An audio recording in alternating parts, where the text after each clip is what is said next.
You know, when you hear people say, go on about your business, or I'm going about my business, what is your business?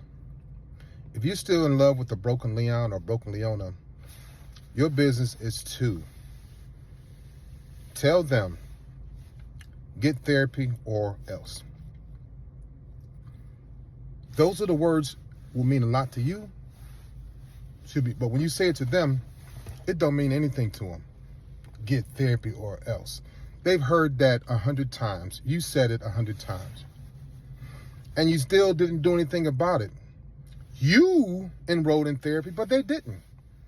And you still go home and you sleep with them and you cook for them and you kiss on them and you hug on them and you let them in your bedroom, you let them in your bathroom. You're helping them pay their bills. You're buying them weed. You're buying them Newports. You're buying them Black and Milds. You're buying them pills. You're buying them liquor. And you're enabling them to keep mistreating you, to keep masking their pain.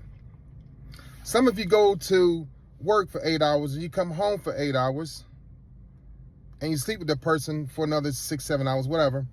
Then you go to therapy for an hour and you feel good. Then you go right back home to spend 8 hours with a person that has you in therapy. When I was taking the therapy for the second time, she said, today we're going to talk about forgiveness. And I talked about this before. And I'm shaking my head because I was still angry at the people that caused me harm as a little boy. And I was 47. And I was like, I don't want to talk about forgiveness. Well, next week we talk about your mom. I don't want to talk about my mother. Well, next week we're going to have you write letters to your cousins that molested you. I don't want to talk about my cousins. My point in saying all this is that when I got my paperwork from the hospital, one day when I left therapy, I checked out of therapy early and I went to turn my paperwork in, and my admin assistant said, Massey, well, you did this. You saw the ear, nose, and throat. You saw the chiropractor. You saw the dentist. Good job. And she got to the last line. She said, the psychiatrist didn't check you out, didn't sign off on your paperwork. She said, and I'm like, yeah, it's all good. I'm retiring anyway. She said, well, we can't process your retirement paperwork until you go see the psychiatrist and the psychotherapist. I'm like, you can't? But you my girl. She's like, no, can't do it. She held me accountable, and she was 15 years younger than me.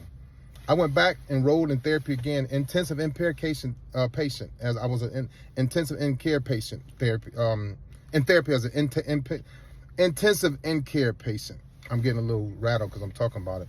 I'm triggered, but it's okay. I went back and enrolled. My point in saying all this is that a lot of you all don't hold that person accountable. You don't say, hey, Leon, go to therapy, and then we'll start talking again, and I'll feed you again. I'll do your clothes again. I'll help you out again in 6 to 8 months, or 8 or 10 months, or 12 months. You don't hold them accountable like she held me accountable. I was 47. She might have been in her 20s. One of my admin assistants said, nope, can't sign up your paperwork until you go back to therapy, Master Chief. So you all need to tell them, I can't be back with you. I can't get with you, Leon or Leona, until you enroll with a psychotherapist. Till then, we are done. Learn how to be done. You have a good day.